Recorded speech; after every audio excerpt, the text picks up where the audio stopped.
নমস্কাৰ বন্ধুসকল welcome to my YouTube channel Assam career update আজি পুনৰ আপোনালোকৰ বাবে বহুত ভাল খবৰ আহিছে সচিবালয় বিভাগৰ ফালৰ পৰা নতুনকৈ চাকৰি মুকলি কৰিছে এমটিএছ পিয়ন এসিস্টেন্ট গ্ৰেড 3 আৰু গ্ৰেড 4 লেভেলৰ ভেকেন্সি হয় অসমৰ সকলোৰে বাবে চাকৰি আহিছে নো এক্সাম চাকৰি কোনো আপোনালোকৰ ইয়াত আপোনালোকৰ এক্সাম দিয়া কথা নাই সো কেনেদৰে আবেদনসমূহ কৰিব পাৰিব কোনটো পদৰ ক্ষেত্ৰত কিমানকৈ ভেকেন্সি আছে লগতে কোনটো পদৰ ক্ষেত্ৰত কিমানকৈ এজ ক্ৰাইটেৰিয়া বিচাৰিছে কোৱালিফিকেশন বিচাৰিছে সিলেকশন প্ৰসিডিউৰ কি হয় অৰ্হতা কিমান লাগিব এই সকলোখিনি কথা এই ভিডিও যোগে আলোচনা কৰা হ'ব সো যদি ভিডিওটো ভাল পায় ভিডিও লাইক কৰিব পাৰে লগৰ চেনেলটো সাবস্ক্ৰাইব কৰি দিব পাৰে এনেকুৱা ভিডিও প্ৰতিদিনে পাই থাকিব আৰু মোৰ WhatsApp চেনেল ভিডিও ডেসক্ৰিপচন দিয়া আছে তাত গৈ ফলো টু কৰি দিব পাৰে তেতিয়া আপোনালোকে ডেইলি জবৰ আপডেটসমূহ পাই থাকিব পাৰিব আৰু ভিডিও যিমান পাৰে সিমান ভিডিও শেয়াৰ কৰি দিওক যাতে সকলো মেম্বাৰ ডেইলি জবৰ আপডেটসমূহ পাই থাকিব পাৰে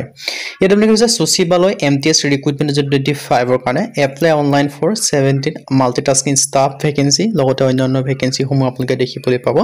গ্ৰেড 3 আৰু গ্ৰেড 4 লেভেলৰ ভেকেন্সি আপোনালোকে দেখিবলৈ পাব সো কোনটো পদৰ ক্ষেত্ৰত কিমানকৈ এজ ক্ৰাইটেৰিয়া বিচাৰিছে কোৱালিফিকেশন বিচাৰিছে সিলেকশন প্ৰসিডিউৰ কি হয় সকলোখিনি কথা মই জনাই দিয়া হ'ব সো ভিডিওটো আপোনালোকে শেষলৈকে চাই থাকিব সচিবালয় এমটিএছ ৰিক্ৰুটমেন্ট 2025 ৰ কাৰণে আহিছে সো সচিবালয় বিভাগৰ ফালৰ পৰা ভেকেন্সি আছে সচিবালয় বিভাগৰ ফালৰ পৰা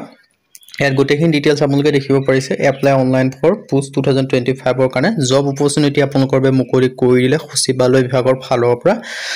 ডিটেইলছখিনি মই আপোনালোকক জনাই দিছো দেখিব পাৰিছে সচিবালয় ভৰ্তি 2025 অৰ্গেনাইজেশ্যন হৈছে CSR national botanical research institute NBR ৰ ফালৰ পৰা আছে পোষ্ট নেম আপোনালোকে দেখিছে মাল্টিটাস্কিং ষ্টাফ MTS ৰ ভেকেন্সি টোটেল পোষ্ট আপোনালোকে দেখিছে ভেৰিয়াছ আছে এপ্লাই ডেট আপোনালোকে দেখিছে 27 অক্টোবৰৰ পৰা আপোনালোকৰ 25 নৱেম্বৰ পৰ্যন্ত এই ভেকেন্সিখিনি ক্ষেত্ৰত আবেদনসমূহ কৰি ল'ব পাৰিব সো বৰ্তমানলৈকে যে আপোনালোকে আবেদনসমূহ কৰা নাই আপোনালোকে আবেদনসমূহ কৰি ল'ব পাৰিব 27 অক্টোবৰৰ পৰা 25 নৱেম্বৰলৈকে আৰু ইয়াত দেখিব পাৰিছে সচিবালয়ৰ ফালৰ পৰা ভেকেন্সিখিনি মুকলি কৰি দিছে সিলেকশন প্ৰসেছৰ ৰিটেন এক্সাম ডকুমেন্ট ভেৰিফিকেশন আৰু বাকি অনলি এগিটা প্ৰসেছ গ্ৰেড 3 ক্ষেত্ৰতে গ্ৰেড 4 ক্ষেত্ৰত কোনো আপোনালোকৰ ৰিটেন এক্সাম অনুষ্ঠান হয় নো এক্সাম হয় অনলি ইন্টাৰভিউ বেছৰ সিলেকশনসমূহ কৰা হ'ব আৰু এডুকেশন কোৱালিফিকেশন ইয়াৰ আপোনালোকে 10 পাছৰ পৰা আপ টু গ্ৰেজুৱেচন লেভেললৈকে ভেকেন্সি দেখিবলৈ পাব 10 পাছৰ কাৰণে ভেকেন্সি আছে 12 পাছৰ কাৰণে ভেকেন্সি আছে আৰু লগতে আপোনালোকে যি গ্ৰেজুৱেচন পাছ কৰিছে গ্ৰেজুৱেচন পাছৰ কাৰণে আপোনালোকে ভেকেন্সিসমূহ দেখিবলৈ পাব সো যেটোতে এলিজিবল হ'ব যেটোতে ইন্টাৰেষ্টেড হ'ব হেতুতে আপোনালোকে আবেদনসমূহ কৰি ল'ব পাৰিব সো এটা ভাল সুখবৰ এটা ভাল আপোনালোকৰ বাবে সুযোগ মুকলি কৰিছে সো এই সুখবৰ সুযোগটো আপোনালোকে নেহেৰুৱাব যদি আপোনালোকে বৰ্তমানলৈকে আবেদনসমূহ কৰা নাই এজ লিমিট দেখিব পাইছে মিনিমাম এজ 18 বছৰৰ পৰা আবেদনসমূহ কৰিব পাৰিব মেক্সিমাম 25 বছৰলৈকে লগতে এজ ৰিলেক্সনসমূহ লাভ কৰিব পাৰিব SCSC ক্ষেত্ৰত 5 বছৰকৈ OBC ক্ষেত্ৰত 3 বছৰকৈ PWBD ক্ষেত্ৰত 10 বছৰ পৰ্যন্ত এজ ৰিলেক্সনসমূহ লাভ কৰিব পাৰিব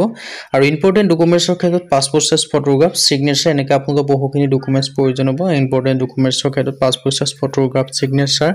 আৰু এনেকা আপোনালোকৰ বহুখিনি ডকুমেন্টছ প্ৰয়োজন হ'ব কি লাগিব মই সেইখিনি আপোনালোকক জনাই দিয়া হ'ব সো ভিডিওটো আপোনালোকে শেষলৈকে চাই দিব তেতিয়া আপোনালোকে সকলোখিনি কথা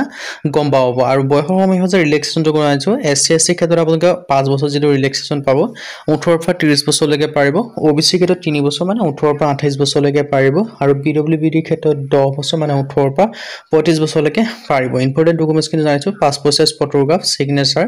আধাৰ কাৰ্ড এডুকেশন সাৰ্টিফিকেট আৰু কাষ্ট সাৰ্টিফিকেট সকলো ক্ষেত্ৰত নালাগে যি কেটাৰ ক্ষেত্ৰত আপোনালোকৰ প্ৰয়োজন হয় সেই কেটাৰ ক্ষেত্ৰত লাগিব মানে সকলো ক্ষেত্ৰত নালাগে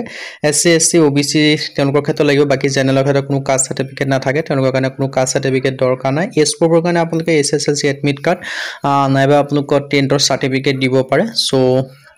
বা মাৰ্কশিট দিব পাৰে হেগিটা আপোনালোকে যদি বয়স উল্লেখ থাকে সো তেনেকা ডকুমেন্টছ আপোনালোকে দি পলে আপোনালোকে আবেদনসমূহ কৰি ল'ব পাৰিব বাকিখিনি ডিটেইলছ দি আপোনালোকে আবেদনসমূহ কৰি ল'ব পাৰিব এতিয়া আহিলো হাউ টু এপ্লাই এই ভেকেন্সি কিটা ক্ষেত্ৰত আপোনালোকে এপ্লাইটো অনলাইন যোগে কৰিব লাগিব আৰু অনলাইন যোগে কৰিবৰ কাৰণে প্ৰথমে আপোনালোকে ৰেজিষ্ট্ৰেচন কৰিব লাগিব ৰেজিষ্ট্ৰেচন কৰাৰ পিছত এপ্লাই লিংক পাব এপ্লাই লিংকৰ থ্ৰুদি গৈ আপোনালোকে এপ্লাইসমূহ কৰি ল'ব পাৰিব